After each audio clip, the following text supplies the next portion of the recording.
Well, hello, everyone. This is Rosalind Henderson of Entrepreneurs Double Your Income through Mastering Leadership Skills.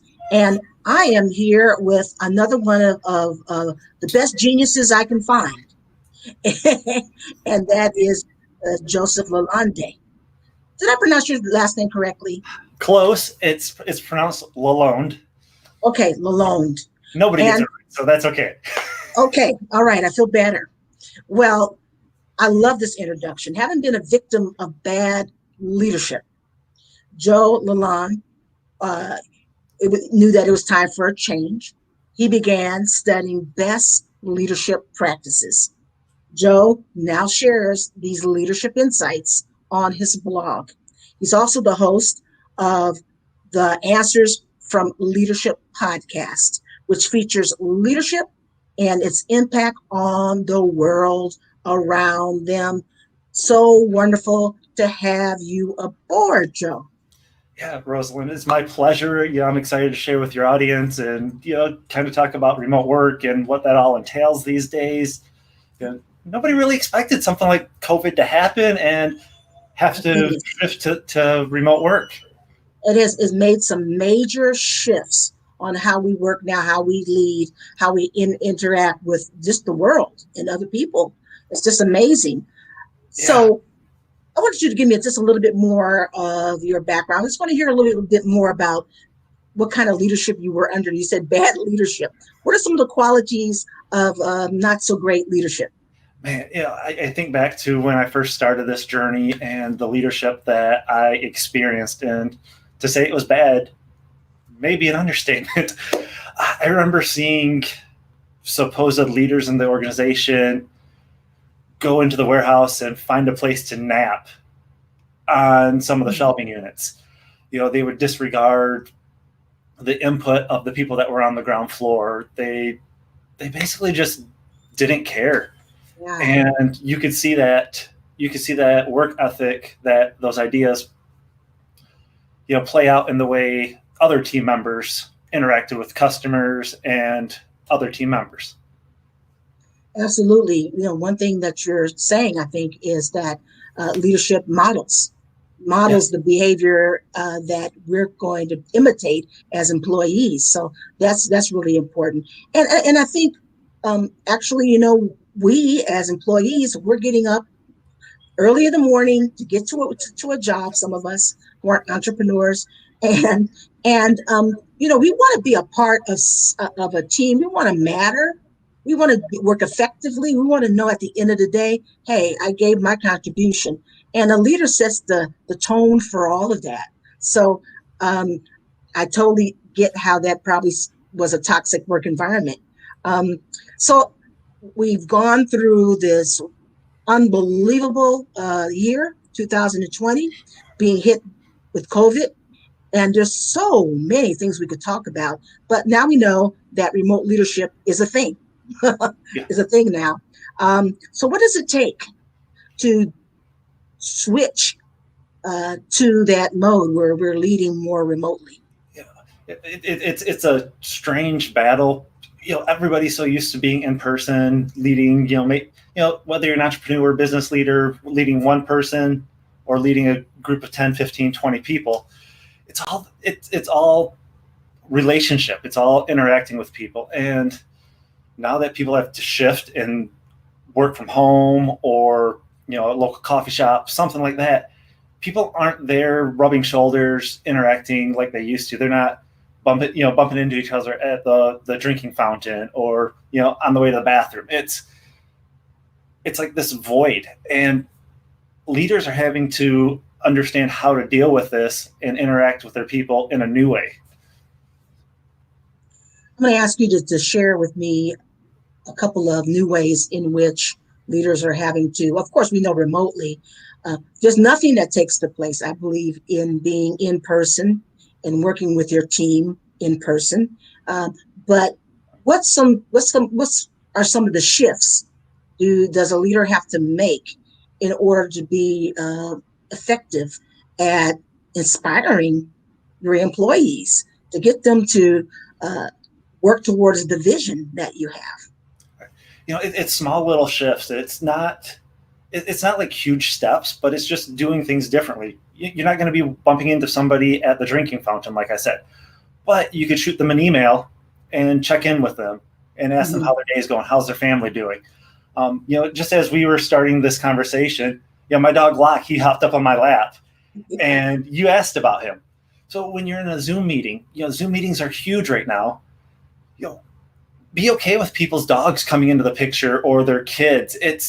You're learning more about their families and their personal interactions with their family, and that's a good thing. You can see, if my wife was here, she would probably walk in on this conversation at some point, and you could just say, hi, how's it going, your wife, how is she doing. Yeah. It's simple things. It's nothing groundbreaking. It's nothing new. It's just we're doing it in different ways, whether it's through a Zoom meeting with each other, or through an email, or even a text message. You can send a text message going, hey Rosalind, I'm missing you guys, seeing you in person, what's going on, let me know. Right. It's just It's a check-in. essentially, yes, a little bit of a shift, a little bit, but with some intentionality and focus, you can kind of navigate the new terrain. I had a birthday party, for instance, on Zoom. It was a surprise birthday party. I thought I was talking to my son. Next thing I know, people from all over the United States were on the Zoom call. And I Oh, was like, wow, this is nice. So it is effective, and we can find ways to connect sincerely and deeply, but it's just in a digital space.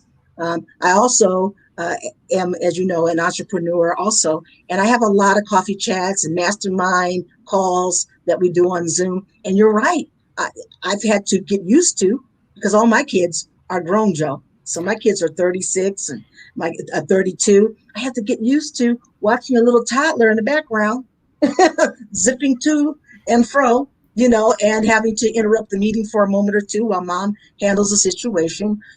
That's all new. And but this is the way that this is going to look. I think this is the new way of working. Um, yeah. Frankly, Joe, I'm in my blouse, but I have short pants on and slippers. And it's kind of fun that way, isn't it? You're professional, but you're Yeah, comfortable, but and you're comfortable. but you present yourself well, and it's okay.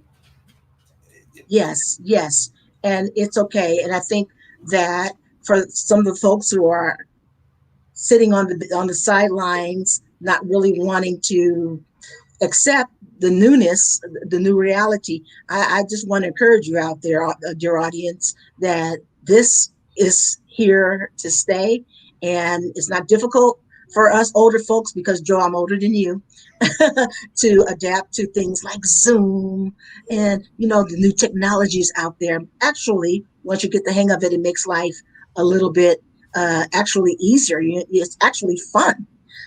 So, in terms of uh, the workforce, and we as leaders making sure that we're actually hitting our standards, that we are fulfilling the vision. How can we help the workforce be more productive in this format? I think it's a lot more about touching bases. It in the traditional office setting, you might have a one-on-one every other week to go over your plans, what's going on.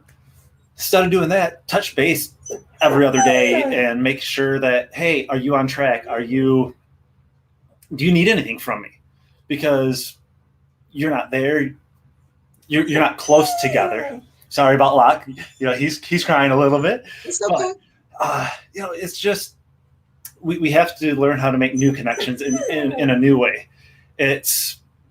And that'll help. It's providing the right tools, making sure your team members that they have a good laptop, good microphone, good camera.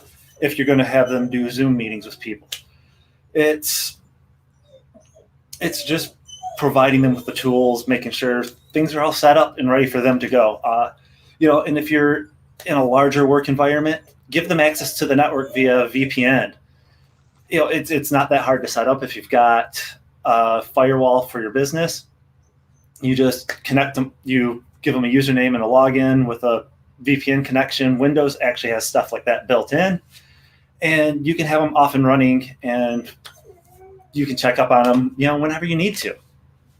And Joe, I'm thinking too that it seems to me for some of us that we're going to have to really rely on our techie friends and others, to kind of navigate the way technology so that we can use it effectively in this new atmosphere, I think, because some of us are not very techy. I have literally, just to be honest, one little tear, two little tears have gone down my face, Joe, because I'm trying to learn some new technology that I've never been exposed to before, but would advance me in this space.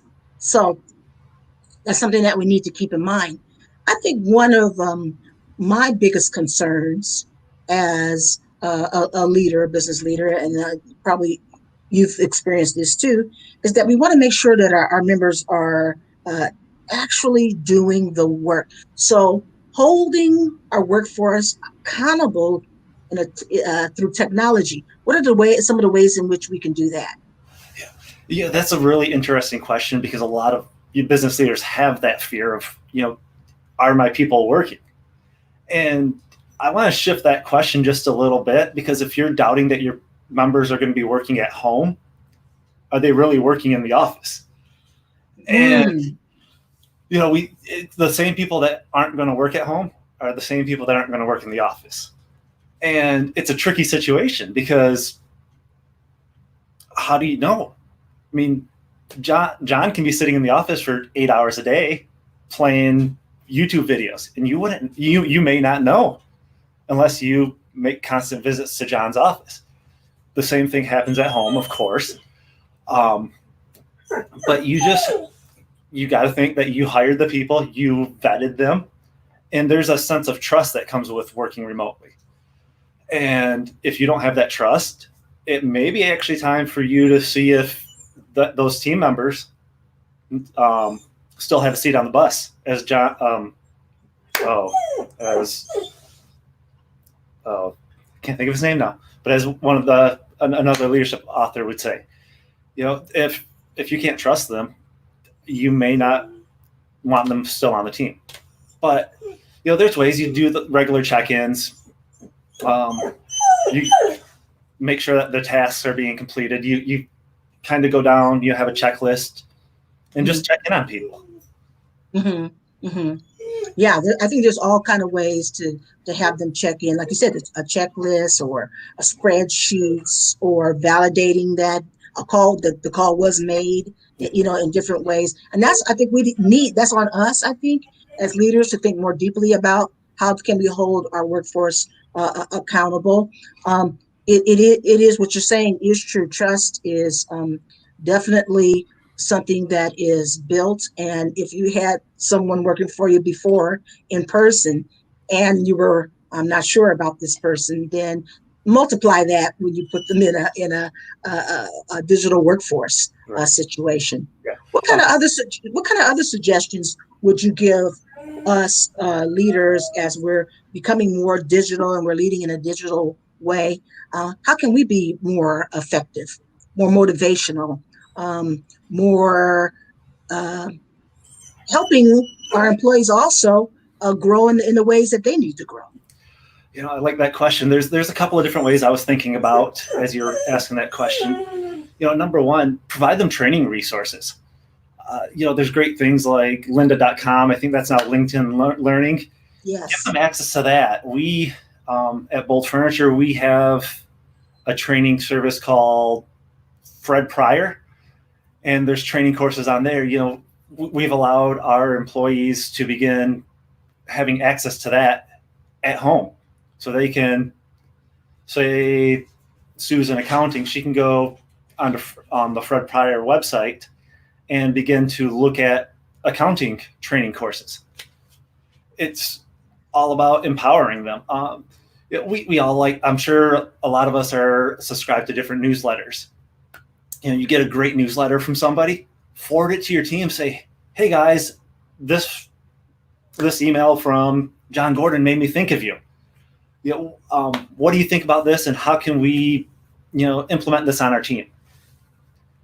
It's sharing, little tidbits like that. Yes. Are you holding regular meetings, team meetings these days? We are. A lot of them are via Zoom, but we also do some in-person meetings now. Some restrictions have been lifted where we're at, so we can be in the. We've actually retransitioned to a half in, half out working environment. So it's kind of weird, because you got to figure, hey, am I working today or not? But people love it, and yeah, we're doing Zoom meetings, we're doing in-person meetings. And the meetings picked up the pace a little bit during the remote sessions. Yeah, I could understand that. Tell us a little bit more, Joe, about exactly what you do. So what do I do? So I'm the IT manager, and got a small department. We take care of all the computers in our network, and we have to make sure things are done even remotely. So, I've got a little techie at the beginning of this talking about VPNs. It's my passion, but yeah, so we have to rely on technology for us to be able to get in to employees' workstations and figure out what's going on. If they're using a home computer and they can't connect, my team has to figure out how to do it. And it's a strange world, these days. Yeah. But it's fun. It's exciting. Our team's doing great, and I hope that I don't hope COVID continues, but I hope remote work continues because it gives us the opportunity to do new things. Absolutely. I mean, the flexibility alone and the freedom that so many of us are enjoying is just a nice byproduct of a very sad situation. So if we wanted to get in contact with you, I know that I met you through just contacting you through email, and I've blogged a little bit for you.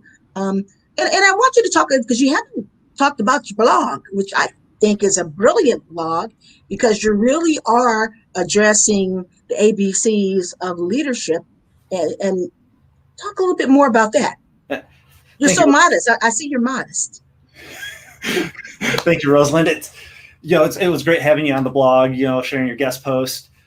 My blog is all about leadership. I love to talk about it, love to share and help especially young leaders grow in their leadership.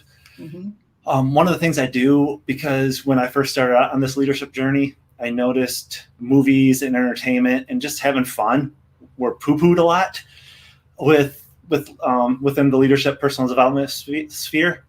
So I created a series called The Real Leadership, but it's spelled REEL, as in a movie reel. Yeah. And so every Monday I distill leadership lessons from the movies. I've done the big Marvel movies, Avengers, Wonder Woman from DC.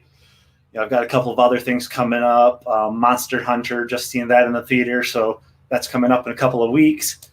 But yeah, I love to share about that kind of stuff. I love to share about the practical day-to-day leadership as well. You can find it at jmlalonde, LALONDE.com. And I actually have a special gift for your viewers, Rosalind.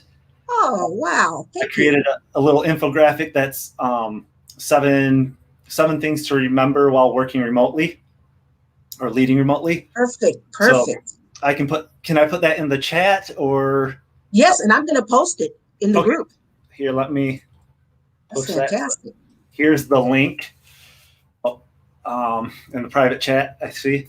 Okay. Yeah, so, it's a little infographic just for you guys. So great. Wanted to give you a little extra bonus. I know I didn't talk to you about it beforehand, but hope you don't mind. Not at all. Not at all. We love gifts. Gifts are fun and gifts are good.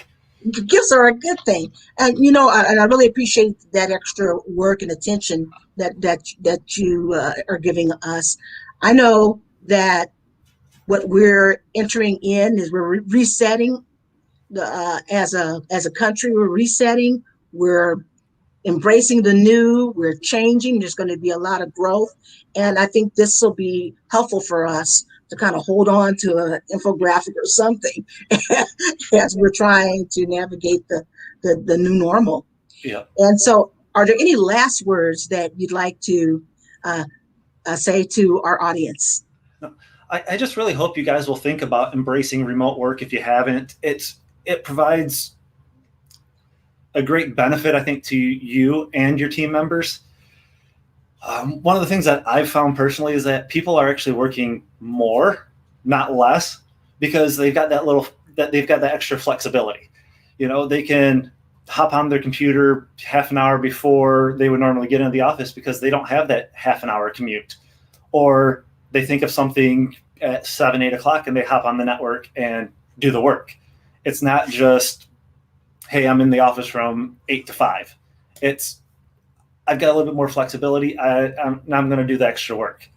So just embrace the remote, working environment now, and I think you guys will see a lot of benefit from it. I love it. I love it. Again, I want to thank you for being here, Joe. I enjoyed talking to you so much.